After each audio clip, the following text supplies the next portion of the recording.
I'm Cassandra Dalit, the Badass Bookworm.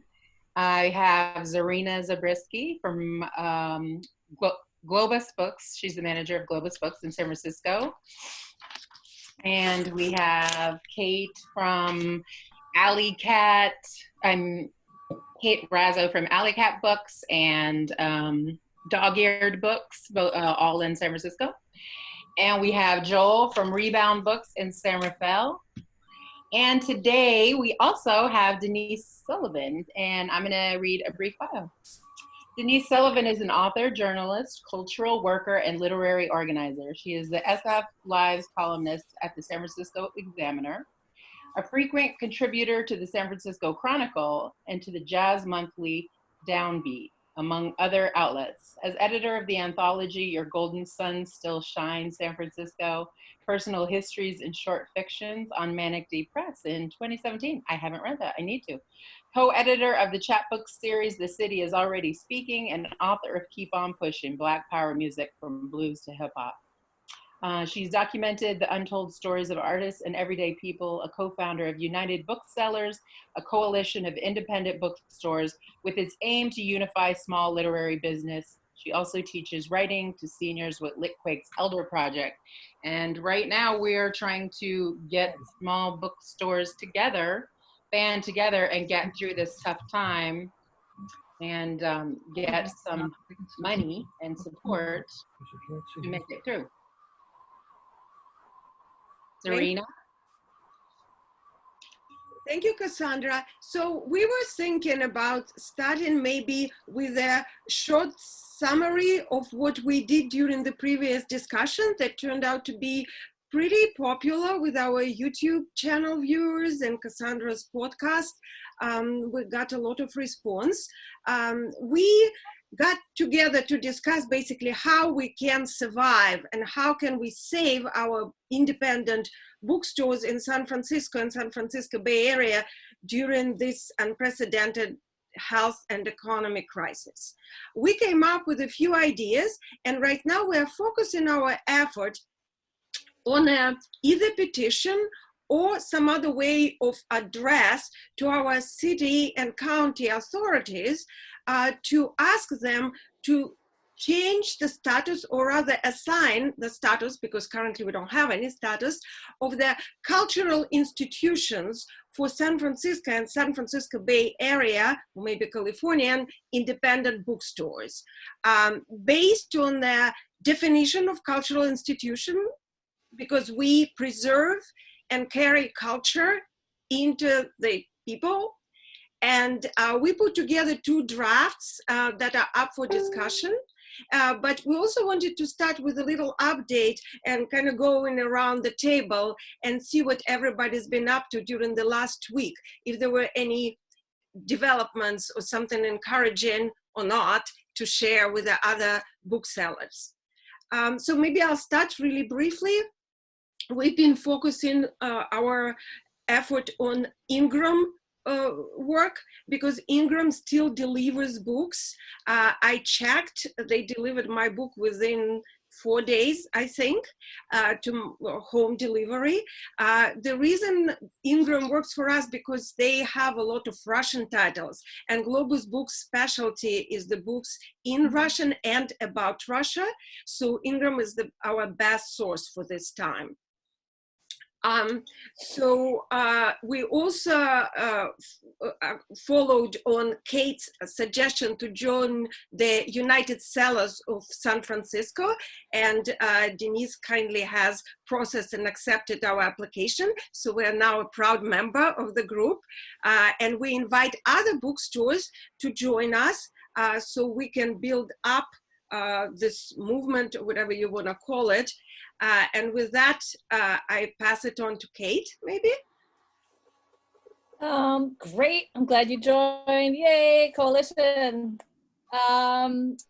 This last week, I've been I've been scrolling through all the grant applications and the aid that is being offered to booksellers. I was turned down by BINC for a grant, but because I'm a bookstore owner, but they did encourage bookstore employees to apply for the grants that they're giving. They're $1,500 grants for people that are living paycheck to paycheck. So I encourage bookstore people to do that. I decided to ask my landlords, they're all landlords, if I could not pay my rent this month. One person I did not hear back from. Another one I had a really nice conversation with, and they are thinking about adding on these dead months to the end of our lease, so essentially extending our lease. And they, without saying it, they said, you don't have to pay your rent right now, but they couldn't exactly say that. So they were very kind, and luckily that person is also a big fan of dog-eared books. Hey. And then the third landlord said that if I apply for the federal funding for the federal grants that have just been made available, I could pay April's month in October. So I thought those were very positive things. This is all really if mortgages don't have to be paid. So, I mean, as we know, it's all a domino effect. I guess that's my bright news for this week. That would be my update. Thank you. Joel?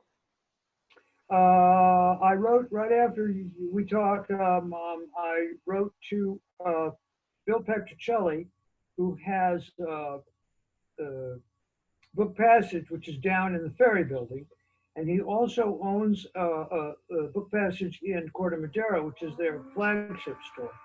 So I thought he would be interested in whatever he could. He's a lawyer and an owner of that business.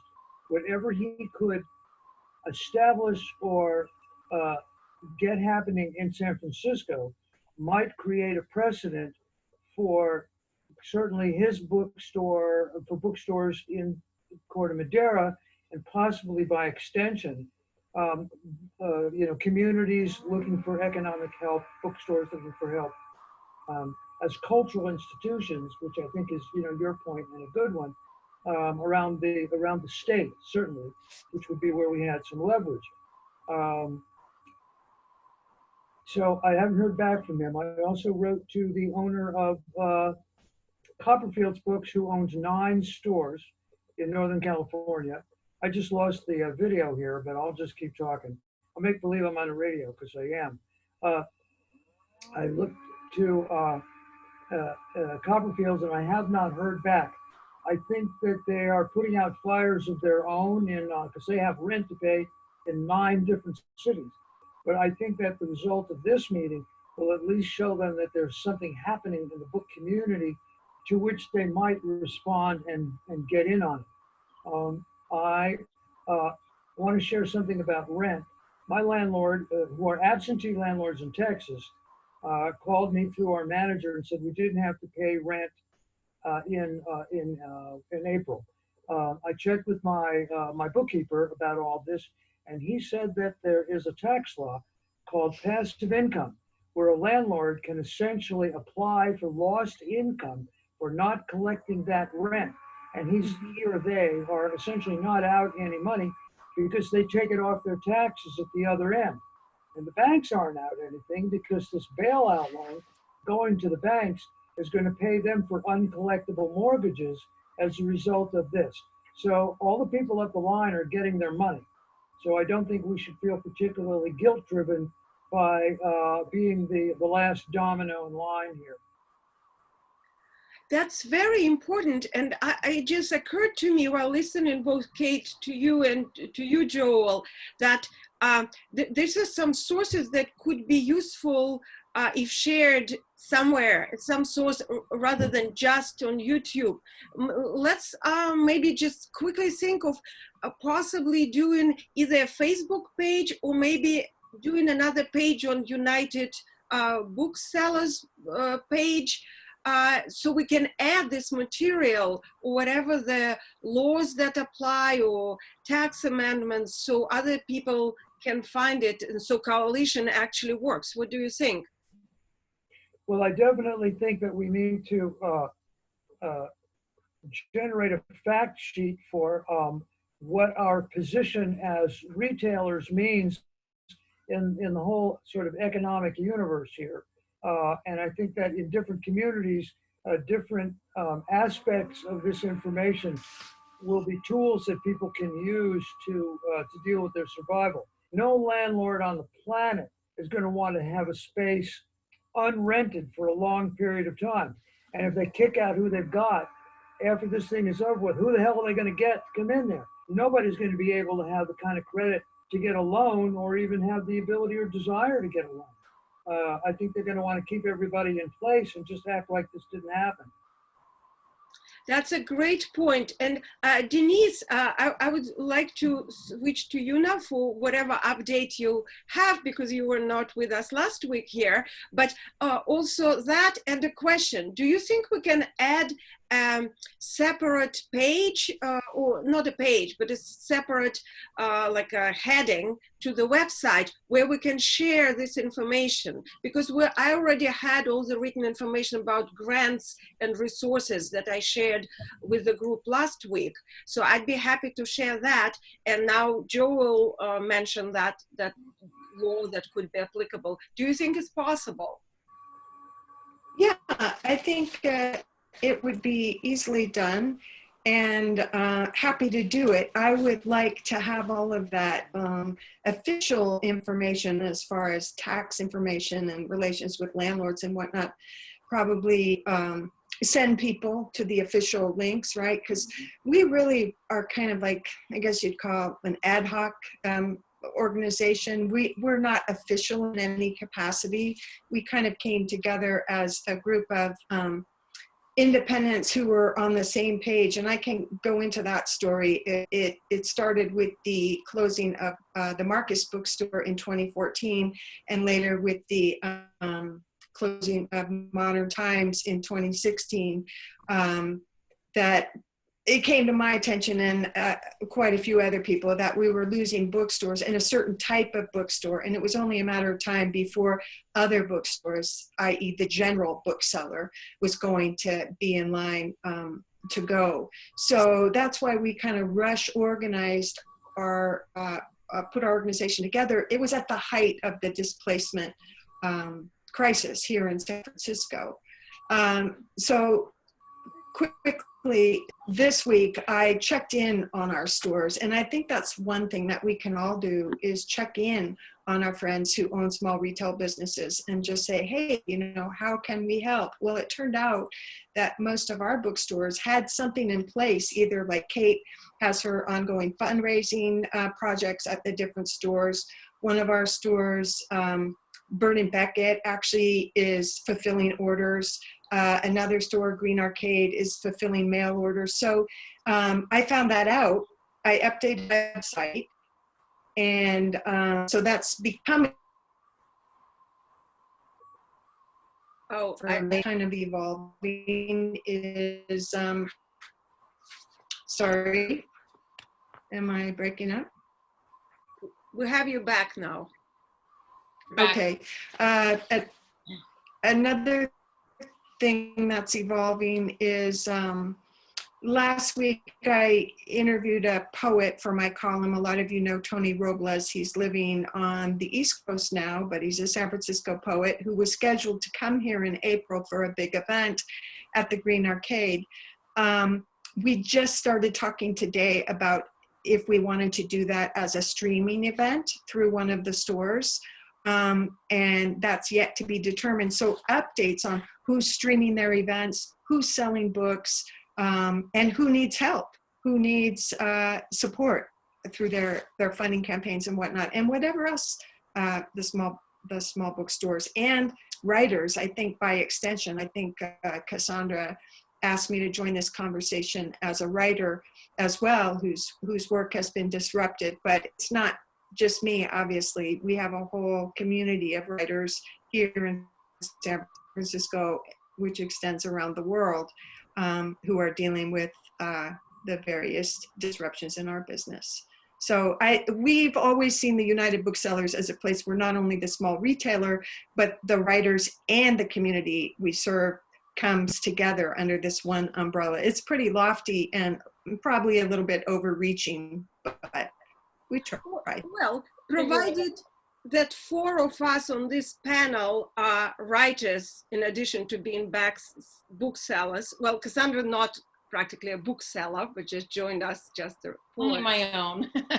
yeah, you're selling your own books, that's true. But Joel is a published writer, I am a published writer, and Kate is an artist. So we, it makes sense that this resource will provide information both for the booksellers and for authors as well, because we are also planning to stream live or record panels on Globus YouTube channel. So this is now in discussion. So I would like to have an additional source to promote it, as I'm sure everybody else would.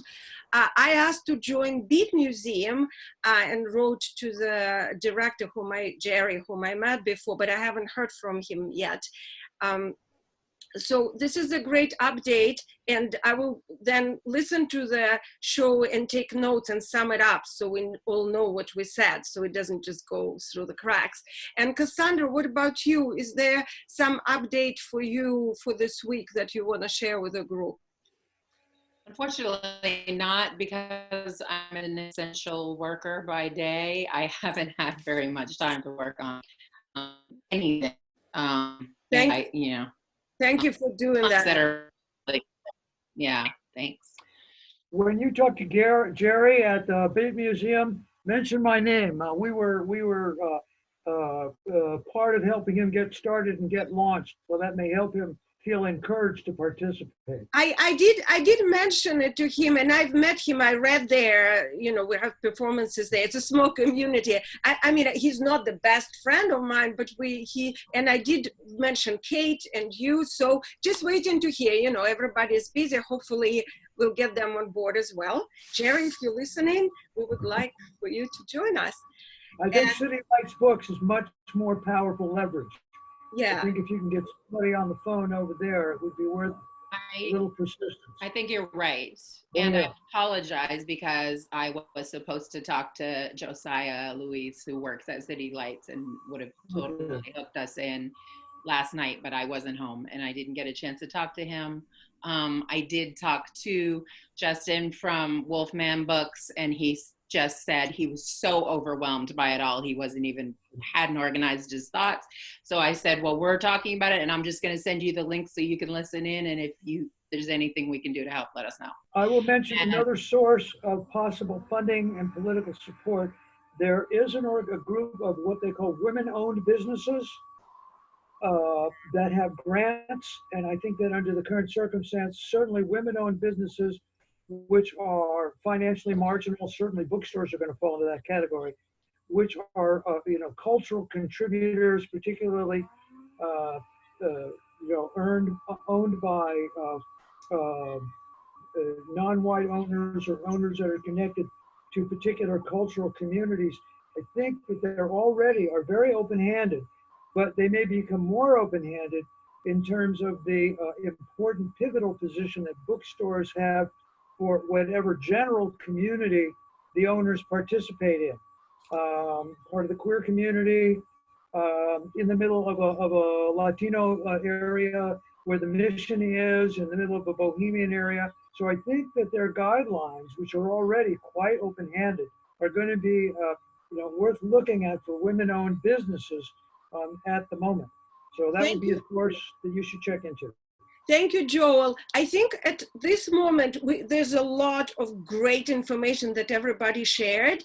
And if we should probably put it together in some bank, which is accessible to us and to the public, maybe on the United Booksellers website or whatever we decide otherwise. But I'm looking at the timeline here. We don't have that much time left. So I would like to switch and focus on the petition, the thing that we are all focusing at the moment. So number one, before we possibly, if we decide to read the drafts, we'll do that. But I also want to bring up the important issue, or like whatever we decide is the best way of going through with this petition once the draft is ready. Should we put it on moveon.org or change.org or one of these platforms to collect signatures, which is a powerful way of working. I worked with a organization like this, and I know that these things get political weight and they work. So we can go that way, or we can decide to address the city and county administrations directly and send these letters just signed by the booksellers and allies. What do you guys think? I think using a larger platform is a great idea. If MoveOn.org, for example, is accessible to us.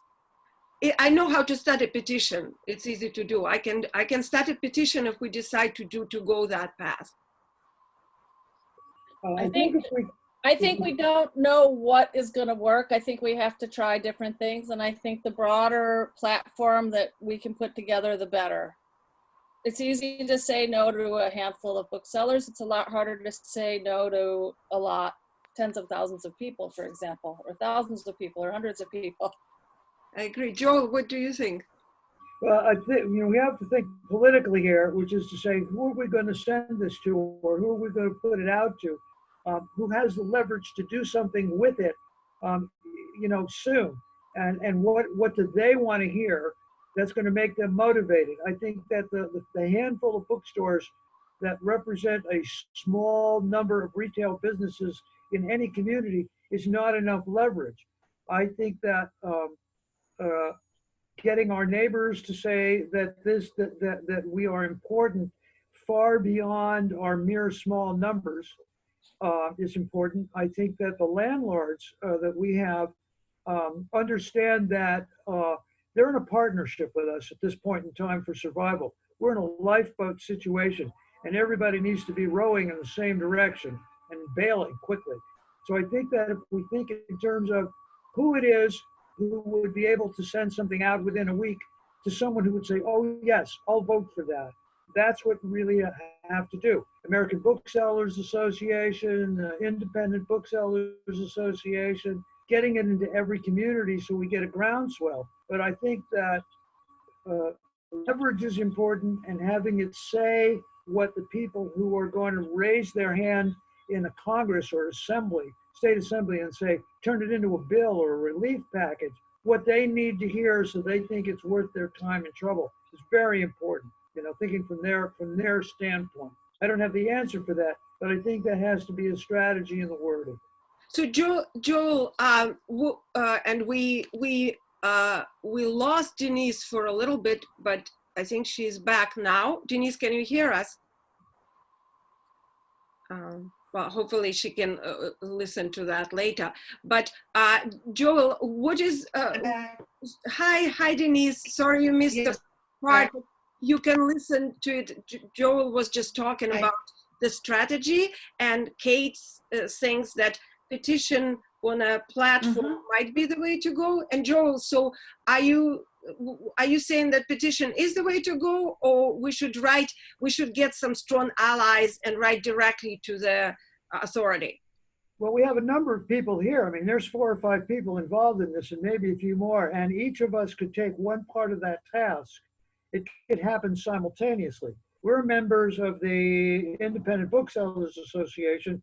I would take a copy of that petition and say, do something with this, put it out to your membership, and suggest that they seek support in their own communities. Then it's out there.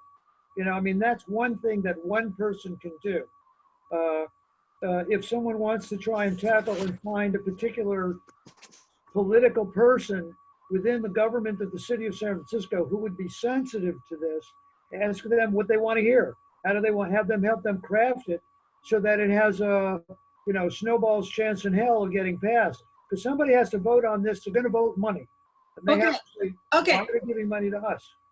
I don't like to interrupt, but we have about 5 minutes left on this talk. So what I hear now, and I'm sorry that Denise is going on and off, but Denise, you can always write to us. We are, as a group on email, we can discuss that. What we can do for the next week, we can try and cover as many ways as we can. So each person in this group can take a certain direction and write to the group which direction this person is taken. If you have somebody important that you are close to, write to them. I can set up the petition and see if we, in addition to everything, get the voices. Let's do it via email so we don't spend time here. It looks like we don't have time to discuss the draft of the petition. So I think probably we'll finalize it via email then. Kate, if you have any input, please write to us, to the group, so we know your thoughts. And I'll ask Denise to do the same. And Cassandra also, if you have some ideas, could you please share them with us? And so that would be direction. So when we meet next week, we'll all share the results of this work, of whomever we could get on board. How many voices can we get? So more or less, we'll be ready to submit this petition to the authorities, right? So my question is, who are we actually sending this to? Who do we think is going to be responsive? I think initially it was London Breed.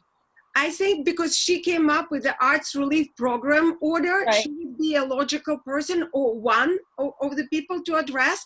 There's also, I did some research, and there's San Francisco Arts Commission, and there are directors who are in charge of actually distributing these funds from the program. So that might be a person. And I'm talking to some of my friends who might know someone at the San Francisco Arts Commission.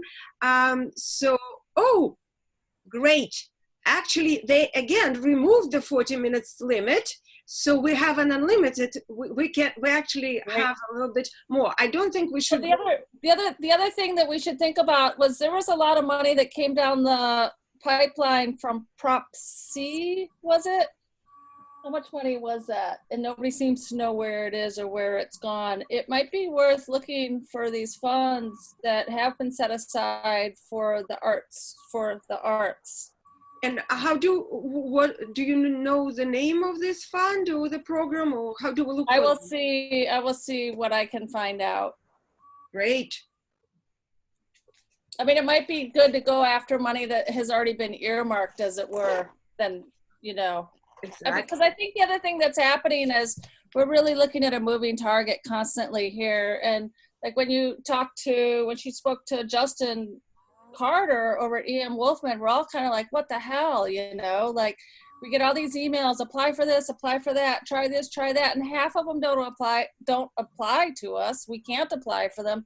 And the other one, I mean, a lot of it, there's a lot of detailed information we need to send out, and you're kind of sending it out into the ether for a loan that you may or may not be able to afford. So maybe I don't even know what obviously we're trying to make something new here. So I don't know what the best idea is, but it just occurs to me that there's some prop money that hasn't been earmarked yet. And I'll see if I can find who we might speak to about that. I mean, everybody wants it though. You know, it's like watching dogs fight over the bone. In the bigger picture, I would suggest that part of what we do, I volunteer to write to Bill Petrocelli again, rattle his chain, and the people at Book Passage, at the Copperfields, because they've got 9 stores, they probably have a fair amount of leverage at this point. I would suggest that we consider creating a generic petition with clauses that people in different communities can pick and choose to craft their own locally focused petition. Because in one community, it might go to an arts commission. In another community, it might go to a chamber of commerce seeking to support business. In another community, it might go to their landlord, convincing them to try and hang on to the bookstore because it helps businesses around them. So it's a tool. It's part of our survival kit that people might choose to use in their own situation. Oh, that's a great solution. That's what they call elegant solution, right? Thank you, Joel. I love that. That's work for you. Yeah. So that's terrific because, we'll have the umbrella petition because it will go to different jurisdictions anyway that have different art relief programs. So so that's a great solution. Thank you. And next week. This isn't necessarily a local issue. It's not necessarily national, it's global. So very good point. Amen. Yeah, yeah. And one thing that I haven't mentioned, but I mentioned it on email, that the owner of Globus Books, Pavel Chipygin, who might be joining us next Sunday for the talk, he applied, or rather wrote to the, informally, to the group of antiquarian and rare booksellers in San Francisco, and they most likely will be on board with us. That will add us more weight. So I guess this is a great direction, and I will finalize it in an email so that we, doing the umbrella petition, it will be customized and adopted for each particular jurisdiction or globally if needed. And also each one of us, and I know, Denise, that you missed a lot of that, but we'll fill you in on that via email. Each of us can take upon couple of directions or people who can create strong allies for us, and allocate some resources that we can talk to. And next week, we'll have this one text that we all agree to use. We'll have different powerful people, organizations on board, and we'll be ready to shoot, right? Sounds great. You need a t-shirt that says coach. No. I'm a writer. I want to write novels, but I want to do it in a place where the bookstores exist to sell my novels. So anyone who has the ear of the publishers who stand the most to lose with a wholesale loss of bookstores off the face of the earth, to get their support for this, they have big bucks. Guys, girls, ladies, compared to the internet. And gentlemen, I just had an idea based on what you said, Joel. What about PEN? We can get PEN on board, because I get their distribution letter, and I just got an email saying that, I didn't have time to read it, but the authors are losing what Denise was saying, and we can get, if PEN gets on board, Go for it. I don't know anybody. I mean, I'm a member of PEN, and I'm sure I know some people in PEN, but I haven't been hanging out with PEN people. Not yet. They do things. They can say yes, they can say no. What do you think? Denise, what do you think our best point of entry would be in getting people to this? Yeah, I hate to say it, because I've been through it many times before with those other bookstores, which we know are gone, and they're just little case microcosmic studies of what can happen when you try to rally and appeal to your city or your supervisor. That was a dead end from my experience. This full court press, though, from all the different angles, the petition, the local, the literary organizations, but this is the part I hate to say. Yeah, the power of the quote unquote celebrity author, we really need that. We need those folks to come on board and give their testimonials, what an independent bookstore has meant to them and to their communities. And then, of course, everyday people who shop in the stores, maybe some of those kind of written and audio and video testimonials to really reach people's hearts. Because I have to say, I've been at this for a long time, like I said, since the closing of the Marcus Bookstore. That was the nation's oldest Black bookseller, okay? 50 years old, and managed to save it. Now, there have been other extenuating circumstances, but it's a hard sell to let people know that these are beloved community and cultural institutions, because there's a lot of people that are going to want to hold the bookstore to this idea, oh, you're a retail operation, so you should be able to use a business model to solve your business problems. And we have been trying to tell people over and over, this is not a business problem, it's a cultural problem.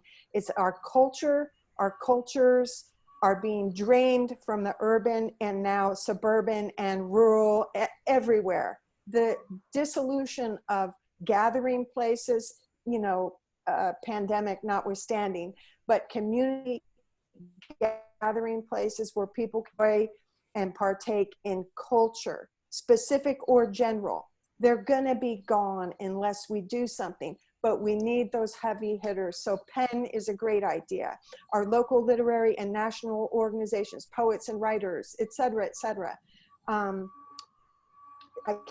That's a great speech and a great idea. I love it. The celebrity author angle enough. Okay, well, let's focus. You know, I'm sure each of us knows a couple of celebrities. Let's, you know. Why don't we all plan to reach out to, let's just say 3 or 5 celebrity authors during this next week. I'm choosing Ann Patchett. Yes, And good one. Anne, who else? Kingston. I'll take those 3. Nice. I can try Gary Steingart because he's Russian American, and I had a previous conversation with him. And I can ask Rebecca Solnit, whom Rebecca. Rebecca will get involved. Yeah, because we did some activism journalism thing, like not together, but I talked to her a couple of times. She knows me at least of me. So, I mean, worth a try. And I have a friend of mine who's a really good friend of hers. So, Rebecca, if you're listening to that, or Olga Tomchik, listening to that, we need you on board. And I'll think. We'll get involved. Who's your third? The people who run Litquake. Oh, the people who run Litquake have a great deal to lose or gain. Hang on, Joel. Let Serena pick her third. Well, I am not good at celebrities. I don't hang out, but I mean, who is celebrity? I mean, I don't know. I'll think about it. Let's put it. Yeah, he's dead, unfortunately. Yeah, but you know, like somebody suggested, like asked me if my grandma knew Dostoevsky. It's like, yeah, maybe, but they kind of missed each other by 100 years. So, but well, I will just think about it. I will just not embarrass myself any further. Yeah, no, I'm with you. Joel? Yeah. We can think about it. Pick some celebrity authors to reach out to? We can think about it too, I think. Think about it. Denise, who do you think we'd have good luck with?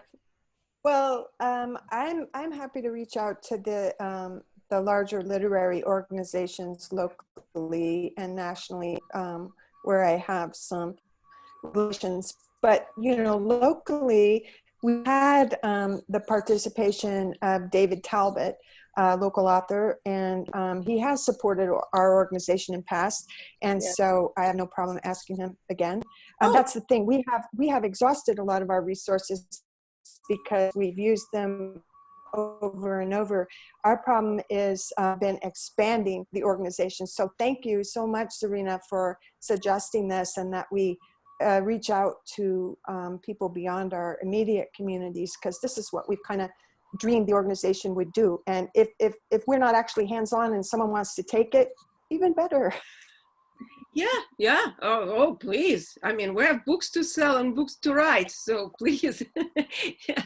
Well, I also think, and Cassandra, you sure to know some celebrities.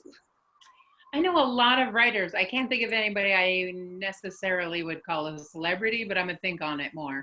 Yeah, I think it's not a thing here in the Bay Area. We're not celebrity driven, but I mean, like, So with celebrities, I think it's closed. We each get, I feel like it's some sort of game, you know, we got celebrities. Yeah. I think Michael Chabon is doing some fundraising. Two major people who have access to huge mailing lists of writers would be the people that run Litquake and the people who run the Berkeley Book Fair. I mean, the Bay Area Book Festival? Oh yeah, they must have a mailing list that numbers in the hundreds. Oh, definitely. The other thing would be the Friends, you know, San Francisco Public Library. Oh, well, I mean, libraries in the realm of their own. We work with libraries because we supply Russian books to Berkeley and Stanford and San Francisco Public Libraries. Yeah. but I don't know if there will be. It's a huge bureaucratic organization. I don't know how realistic it is to get I them. think we need to think about people who have something to gain by our success and something to lose by our failure.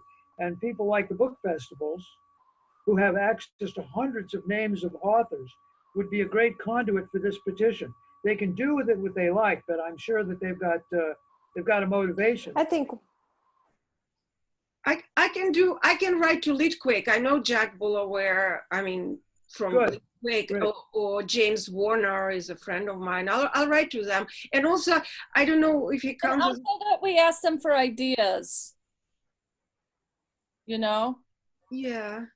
because we can tell them what we're up to, what we're thinking about, but I'm sure there are really good ideas that we haven't thought of either. Oh, of course. The more the merrier. That's everyone's invited. And what they're doing. I spent a lot of time last night looking at Bay Area bookstores' websites and seeing what kind of, you know, were people shipping, were people just closed and saying see you later, were, you know, and you know, most everybody is really pretty engaged in trying to figure it out. So it might be good to try to brainstorm with these people. Yeah. Well, let's try. We will, I'll follow up with the email where we can all, kind of branch out and see who is covering what, so we don't go into too many details here. So, but one thing that I wanted to bring up and actually ask Denise, what do you think about media? Maybe we should have an article about it somewhere, and that will attract attention. I wrote to a journalist from KQED who did a piece on Globus Books in January, but I haven't heard back from her yet. But what do you think? Media has a certain timing. Certainly Go ahead, Denise. not necessarily, because of the crisis right now. Both the papers I write for are, they're pretty much coronavirus. So other angles on it, and certainly the retail and business angle is part of it. But this story about San Francisco's cultural identity as a literary place slipping by the wayside, not just because of the virus, but also because of gentrification. This has been an ongoing and evolving story, and I've covered it, and a handful of journalists have covered it consistently. But yes, I started, like I said, back in 2014, writing editorials, and anybody can write an editorial, you and you and you, and and submit a reader, a reader editorial to a paper. KQED has that option. They have the thing called Perspectives. The Examiner has a reader column. The Chronicle has a reader column. All of your local papers do. So if all of us did that, yes, there is timing. There's often events that are tied to these things. But like I said earlier, all the stores are still hosting events if they're going forward with streaming. So sure, you could have like a top name author. I'm not going to call them celebrities anymore, but it's just shorthand. A top name author, a Michael, whoever, one of the Michaels from Berkeley. They'll be streaming from Telegraph Avenue. They will, right? So yeah, that's when we tie the story to bookstores need saving. Here's this streaming event. Maybe you pay money. It's a ticketed event, and the funds go to the bookstore in need, or what have you. That's what Charlie J. Sanders is doing. Yeah. Yes. Right. So, I mean, the media, the media, yeah, they love this kind of thing, and timing is great. But also when there's an urgent need, like we're talking right now, I mean, that's a timeless story. So she's got a point. That's really true. I think that right now they're still trying to get enough resources together to get medical masks for people. I think that if we can develop, they are also. So we're whining in the corner. Well, yeah, but I just saw last week LA Times had a big article about the bookstores surviving in LA. There was a great article, and I don't see why a San Francisco Chronicle can't do that. And I've seen the articles about cultural, you know, deficiencies or the crisis in New York, publications, and New York is suffering much more than we do. So there, you know, if they are not publishing, it doesn't mean that they can't publish it. Like, so I wonder if there's a way of doing it, and if we can think about it.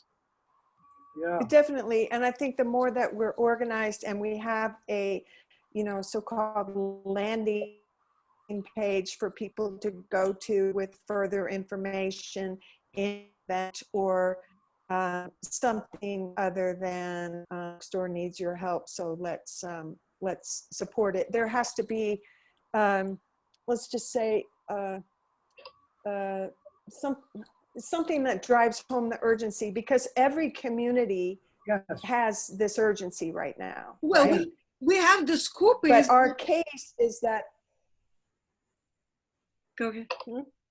well, it's the case is that books are essential items, right? They're essential, Yeah, we're talking about like food and air for some people.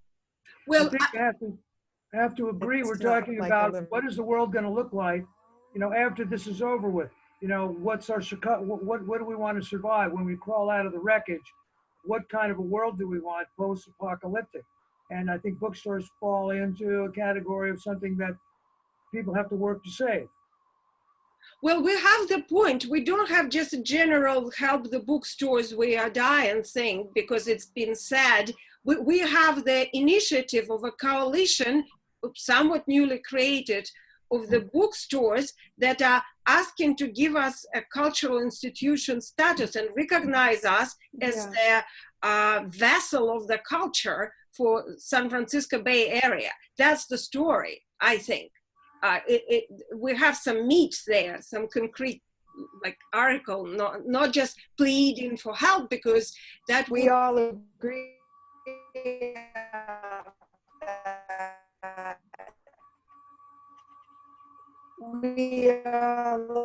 But then that it's, for some reason, you know, beyond me. No, it's a hard sell, like I said, to get people to understand that the small retail business is also a cultural business institution, serves needs beyond raking in cash over a counter selling books, because people who don't frequent bookstores, people who buy their books on Amazon, don't see it that way. So what I'm suggesting is that the argument needs to be refined. The writing needs to be better, because we haven't achieved it yet. I was never able to sell London Breed, who was a supervisor at the time and now mayor, of course, on this idea as cultural institution. Maybe 5 years later, it's buzzy. People pay a lot of lip service to this idea, to the community hub and the anchor business and the bookstore being this and that. But I still don't see the preservation happening, if you follow me.